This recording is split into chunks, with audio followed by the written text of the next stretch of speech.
My ex left me and our kids with a note saying she'd be back in a few years. She returned 6 years later to find I divorced her and moved on.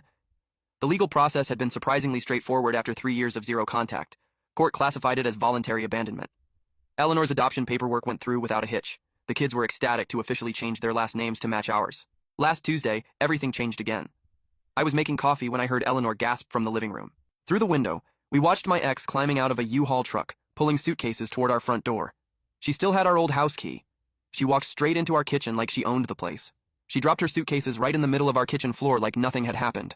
"Kids, Mommy's home!" she called out, voice bright, like 6 years could just dissolve into nothing. But the kids didn't run to her. Skylar, now 14, crossed her arms and said flatly, "You mean back from your 6-year vacation?" Walter didn't even look up from buttering his toast. "We already have a mom," he said. Her smile cracked. She looked to me for backup, but Eleanor was already there, calm as ever, standing behind the kids with her hand on Skylar's shoulder. "You can't just barge into this home," Eleanor told her. "Legally, you have no rights here. You signed those away when you disappeared," the ex sputtered. "But I'm their real mother." Walter finally turned to her, eyes cold.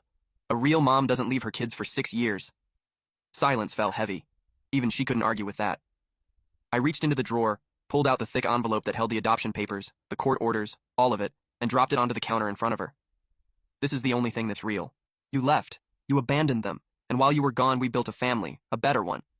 She tried to save face, muttering something about me, poisoning them against her, but Skylar cut her off.